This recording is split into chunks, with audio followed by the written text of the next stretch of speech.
சாதிவாரி கணக்கெடுப்பு விவகாரத்தில் பிரதமர் நரேந்திர மோடி இரட்டை நிலைப்பாடு எடுத்திருப்பதாக ராகுல் காந்தி தற்போது பிரதமர் நரேந்திர மோடியை நேரடியாக விமர்சனம் செய்திருக்கிறார். விவரங்களோடு இணைகிறார் நம்முடைய சிறப்பு செய்தியாளர் சிஸ்ரா. அந்த விமர்சனத்துடைய பின்னணி என்ன?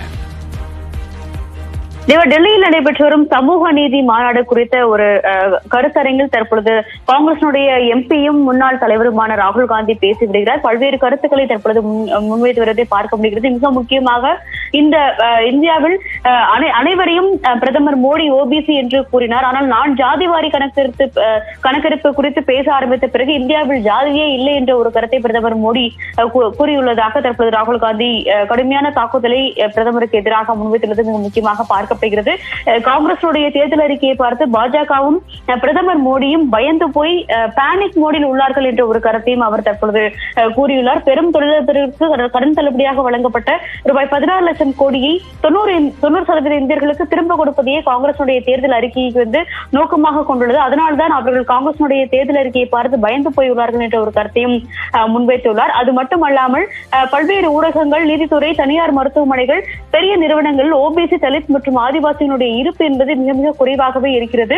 அதனால் எனக்கு ஜாதியை பொறுத்தளவில் எந்த ஒரு ஆர்வமும் இல்லை எனவும் அனைத்து மக்களுக்குமான ஒரு நியாயம் கிடைப்பதற்கான ஒரு முயற்சிக்காகத்தான் தாங்கள் போராடி வருவதாக ராகுல் காந்தி தற்பொழுது கருத்தை முன்வைத்து வருகிறார். இந்தியாவில் 90% மக்களுக்கு தற்பொழுது இன்று பிரதமர் மோடியினுடைய ஆட்சியின் கீழ் அநீதியானது இழைக்கப்படுகிறது எனவும் அந்த அநீதியை பற்றி பேசும் பொழுதெல்லாம் நாங்கள் பிரிவினையை ஏற்படுத்துவதாக பாஜகவினர் குற்றம் சாட்டுகிறார்கள் என்ற ஒரு கருத்தையும் தற்பொழுது அவர் முன்வைத்து வருவதை நம்மால் பார்க்க முடிகிறது. மிக முக்கியமாக இந்த விவகாரத்தில் நிலம் கையகப்படுத்தல் மசோதா, மன்ரேகா, நியாயம்கிரி, பட்டா பர்சல் உள்ளிட்ட பல்வேறு திட்டங்கள், எந்த ஒரு திட்டங்களும் காங்கிரஸ் வந்த திட்டங்கள் அனைத்துமே அவர்களுக்கு சீரியஸ் ஒரு தீவிரமான பிரச்சனையாக தெரிவதில்லை, முக்கிய நிகழ்வுகளாக தெரிவதில்லை.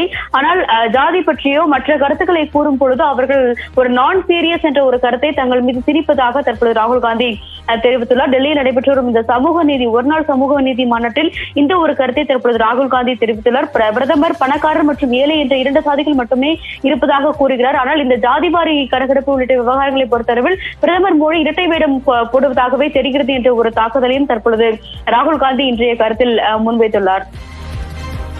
உங்களுடைய விரிவான தகவலுக்கு நன்றி சுசித்ரா. சாதிவாரி கணக்கெடுப்பு தொடர்பாக தான் வலியுறுத்திய போது அதனை பிரதமர் நரேந்திர மோடி திரித்து இரட்டை நிலைப்பாட்டை வெளிப்படுத்துவதாக பிரதமர் நரேந்திர மோடி மீது காட்டமான விமர்சனங்களை ராகுல் காந்தி முன்வைத்திருக்கிறார். காங்கிரஸ் கட்சி ஆட்சிக்கு வந்தால் சாதிவாரி கணக்கெடுப்பு நடத்தப்படும் என்று அவருடைய தேர்தல் வாக்குறுதியில் குறிப்பிடப்பட்டிருக்கிறது. இந்த விவகாரத்தை முன்னிறுத்தி கடந்த 3 நாட்களாக பிரதமர் நரேந்திர மோடி தெரிவித்து வரக்கூடிய கருத்து என்பது தேசிய அளவில் பெரும் விவாதத்தை கிளப்பியிருக்கிறது. இந்த நிலையில் சாதிவாரி கணக்கெடுப்பு நடத்தி அவருடைய சொத்துக்களை பறிமுதல் செய்து குறிப்பிட்ட ஒரு பிரிவினருக்கு வழங்குவதற்கு காங்கிரஸ் கட்சி நடவடிக்கை எடுத்து வருவதாக பாஜக விமர்சனம் செய்து வந்த நிலையில் அந்த விமர்சனம் என்பது ஒரு மத வெறுப்பை தூண்டக்கூடிய வகையில் இருப்பதாக பாஜகவினர் மீது விமர்சனம் முன்வைக்கப்பட்டது.